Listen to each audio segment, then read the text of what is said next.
Welcome to your new Nissan Leaf. Today I'm going to run through some of the essential features and functions of your new car to get you up and running. To start with, you unlock the car using the key by pressing the unlock button.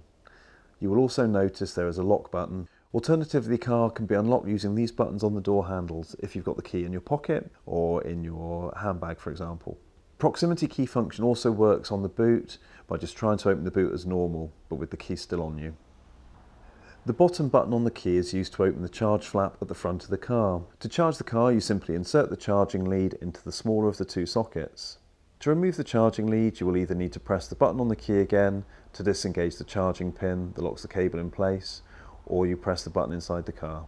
The second larger socket is for public rapid charging at somewhere like the motorway services.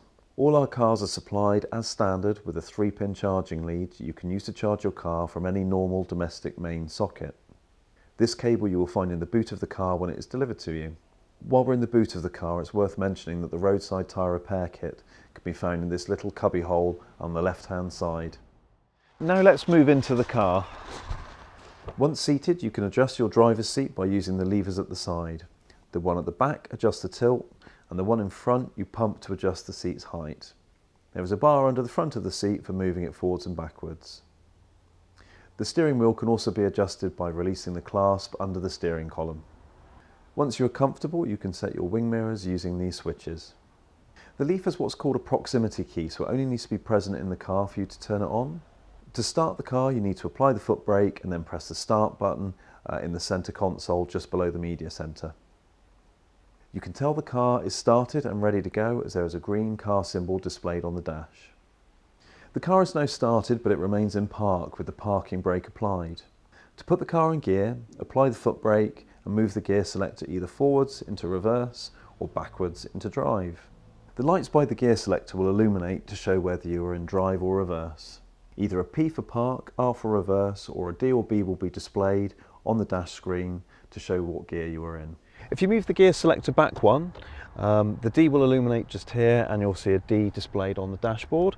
That means you're in the car's D mode or drive mode. It's a standard drive mode where if you take your foot off the accelerator, the car will coast just like a normal car. If you do this backwards motion again, the D will change to a B on the screen and you will be in the car's B mode. In the B mode, when you take your foot off the accelerator, the car will more rapidly slow for you. Not quite a one-pedal driving experience, but on the way. At the same time as slowing the car is adding more charge back to the battery, what is known as regenerative braking. The new Leaf has a third driving mode known as the E-pedal. The E-pedal is a one-pedal driving mode. When you take your foot off the accelerator, the car will rapidly slow itself. You'll hardly ever need to use the brake at all. It really is one-pedal driving in its most purest sense.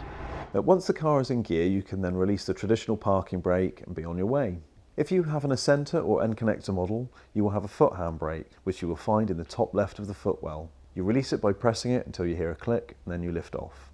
If you have a Tecna or a 2.0 model, you have an electronic handbrake that will automatically disengage when you touch the throttle. To reapply this handbrake, you simply pull the switch upwards, and a red light indicates that it's applied. Please note the car will automatically creep slowly forwards like a traditional automatic car when you take your foot off the foot brake and you're in gear, except when you're in the E-pedal mode where it doesn't do that. You also notice that when you put the car into reverse, the infotainment screen shows the rear view of the car. The Tecna, like the car we're in now, and the N-connector and 2.0 models are equipped with a 360-degree camera system as well as parking sensors. However, the Ascenter model only has a reversing camera. The car can be put back into park again by pressing the P button on the top of the gear selector. The car is equipped with auto lights and auto wipers, which can be controlled using the traditional stalks located on each side of the steering wheel. There are some handy buttons on the wheel itself to help you configure your cruise control and speed limiter. On the steering wheel, you'll also find your audio controls for the infotainment system. The car's sat-nav, media and settings can be controlled via the infotainment system, which is a touchscreen. We go through the media centre and its many functions in much more detail in our in-depth car control videos. The earlier Nissan Leaf video covers the media centre controls from all versions up to the 2019 upgrade. For the 2019 upgrade, do watch the in-depth controls video for the latest model of Nissan Leaf. To pair your phone, just press the phone button and then follow the pair phone instructions. You control the climate control using the controls located in the centre console. Press auto to turn it on and then set it to your preferred temperature. The range predictor is just a predictor and it will recalibrate as you're driving. For a more accurate assessment of what you can do range-wise, the best thing you can do is get to know your car and what it will do with your driving style over your typical journeys. Once you have concluded your drive, you can put your car in park, apply the handbrake and then switch the car off by pressing the start-stop button again. I hope this short video has been helpful in getting you to know some of the more basic functions of your car. There is a manual in the glove box and please be sure to check out our more in-depth, detailed car controls video as well.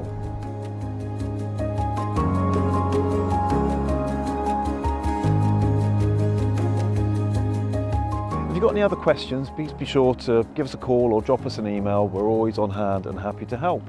Thank you ever so much for watching.